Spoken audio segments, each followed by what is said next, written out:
Welcome back. So the average American retires at about age 66, the average. Average, 66. Now, Tom Kelly found someone who's past that by about 40 years and is still working. Tom joins us now. Yeah, well, I read this article about the world's oldest practicing barber who is still cutting hair at 107 years old. He works about 2 hours away from New York City in a town called New Windsor. And I got in the Volvo, drove up the thruway to see if this old barber was a cut above the rest. It's just a typical day for Anthony Mancinelli. At 107 years young, he wakes up, visits the grave of his beloved wife Carmela, and then he drives himself to work. That's right, I said work.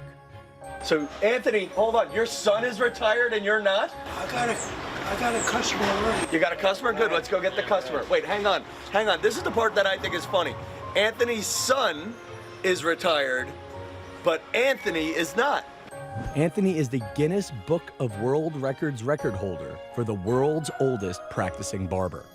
It's a title he's held for nearly 10 years. He has been profiled twice by the New York Times, appeared on television, and received commendations from New York's Governor Andrew Cuomo and President Barack and First Lady Michelle Obama. From the ABC, I met you last week. Many of his customers have been coming to him for decades, and his client list continues to grow. I came here about a year ago. I looked on the mirror, I realized he was 107 years old. He cut my hair through the 60s and part of the 70s when I was a kid. Does it scare you to get your hair cut by a man who's over 100 years old? Oh, it was a little intimidating at first. I couldn't make the trip to see the world's oldest barber without having Anthony do a little cleanup. Yeah, get the ear hair is the big one. He started cutting hair when he was 11 years old to help support his family. Whereas me, when I was 11 years old, I was stuck on level 3 of Super Mario Brothers. He has seen the industry evolve and change. When he started cutting hair almost 100 years ago, he charged 25 cents a haircut. Now he charges 19 bucks. Years ago, they had longer hair, longer style. Today, everybody wants short hair. Over the years, he's had some colorful customers. Have you ever cut a mobster's hair? I had quite a few. Every time they come in, they used to tell me, if anybody's looking for me, put a towel over my face so they won't notice. As he cut my hair, I asked Anthony for the secret to his longevity. What I got were great stories about the history of his industry and his life growing up near Naples, Italy, and in Newburgh, New York. No matter what we talked about, every conversation kept coming back to how much he loves and misses his wife of 69 years, Carmela. She was a gourmet cook. She's a wonderful woman.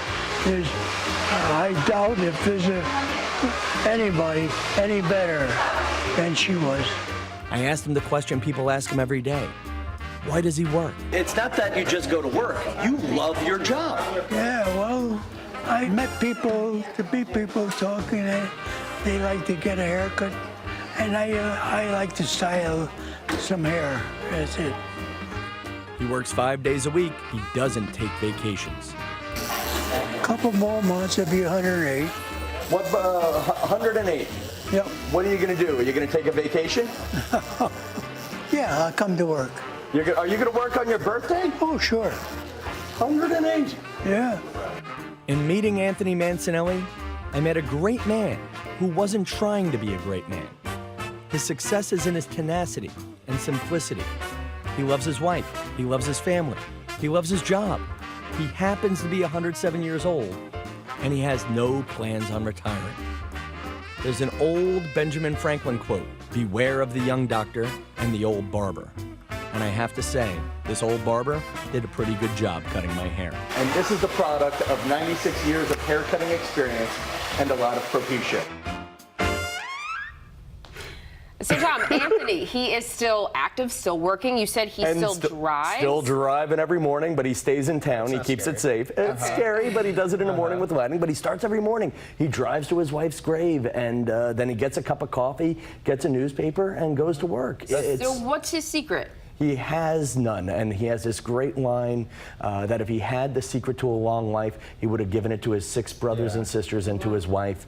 He's very sweet about that, but he doesn't drink, he doesn't smoke, and he keeps moving every day. He doesn't have to work. His son is 81 and retired, Well, cool. and he's still moving. Well, hopefully there aren't any customers walking around with parts of their earlobe missing. No, in fact, look right here, I'm doing good. Still there. All right, They're here. Pretty good. All right, Tom Kelly, thank you very much.